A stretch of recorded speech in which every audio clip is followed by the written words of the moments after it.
Hello সবাইকে। দেখো দিনটা ছিল সোমবার, বিকেলে খুব ঘুরতে যেতে ইচ্ছে করছিল কোথাও, তো মা আর আমি মিলে বেরিয়ে পড়েছি ঘুরতে।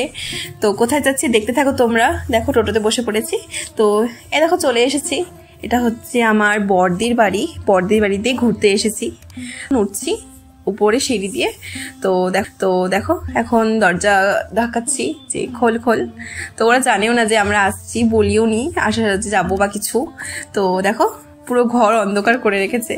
বিকেলবেলার দিকে বলতে ওই 3:30 4টার সময় গিয়েছিলাম, তো তখন তো মানে ঘুমিয়েছিল, ওরা শুয়েছিল। তো দেখো হঠাৎ প্রাইস হয়ে গিয়েছিল। তো এই দেখো আমার দিদির ছেলে কি খুশি আমরা গিয়েছি বলে, ও মানে মানিকে দেখে একদম প্রচন্ড খুশি হয়ে গেছে। বলিও নি না যাচ্ছি বা কিছু, নিচ্ছি, বোঝোই তো ছোট্ট ভাগনা চটকালে না হয়, একদম পুরো চটকে নিচ্ছি। আমার সব থেকে গুডলু গুডলু এটা।